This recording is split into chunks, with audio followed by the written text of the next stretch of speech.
Support చేయండి, like చేయండి, subscribe చేయండి ఫ్రెండ్స్. పూర్వం ఒక గొప్ప రాజు ఉన్నాడు. అతని పేరు షాజహాన్. అతను తన రాజ్యాన్ని నిదానంగా, దయతో పాలించేవాడు. అతనికి ముంతాజ్ మహల్ అనే అందమైన రాణి ఉంది. ఆమె మంచిదైన హృదయం కలది, ప్రేమగలది. వాళ్ళు ఇద్దరూ ఎంతో సంతోషంగా జీవించారు. ప్రజలందరూ వారి ప్రేమను చూసి ఆశ్చర్యపడ్డారు. ఒకరోజు ముంతాజ్ చాలా బలహీనంగా అయింది. పిల్లను కనేటప్పుడు ఆమె అనారోగ్యానికి గురయ్యింది. చివరి క్షణంలో ముంతాజ్ మెల్లగా చెప్పింది, మన ప్రేమను గుర్తుంచేలా ఒక అందమైన స్మారకాన్ని కట్టించు. షాజహాన్ చాలా బాధపడ్డాడు. అతనికి ముంతాజ్ గుర్తు ఎప్పటికీ పోయేది కాదు. అతను ప్రపంచం నలుమూలల నుండి ఉత్తమమైన శిల్పులు, కూలీలు, కళాకారులను పిలిచాడు. అత్యంత అందమైన భవనం కట్టాలి అన్నాడు.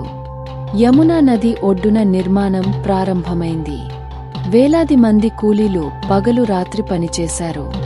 రాజస్థాన్ నుండి తెల్లని రాళ్లు తెప్పించారు.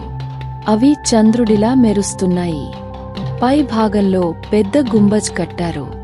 అది ఆకాశాన్నే తాకినట్లు కనిపించింది. గోడలపై ఎరుపు, ఆకుపచ్చ, నీలం రంగుల రత్నాలను జోడించారు. అవి సూర్యకాంతిలో మెరుస్తున్నాయి.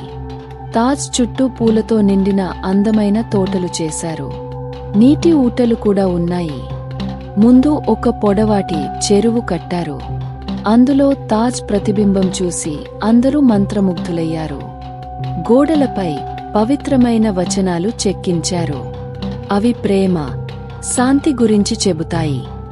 ఆ కోటలోని కిటికీ ద్వారా అతను తాజ్ మహల్ను చూస్తూ, ముంతాజ్, నేనొస్తున్నా అని మెల్లగా అన్నాడు. అంతర్గతంగా ముంతాజ్ సమాధి ఉంచారు. ఆమె ఆత్మకు శాంతి కలగాలని షాజహాన్ ప్రార్థించాడు. ప్రజలు చూసి ఆశ్చర్యపోయారు.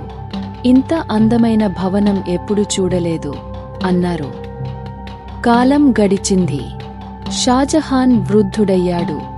అతని కుమారుడు అతన్ని కోటలో బంధించాడు. షాజహాన్ చనిపోయినప్పుడు అతన్ని కూడా ముంతాజ్ పక్కనే సమాధి చేశారు. వారి ప్రేమ శాశ్వతమైంది. ఈ స్టోరీ నచ్చితే లైక్ చేయండి, షేర్ చేయండి, సబ్స్క్రైబ్ చేయండి.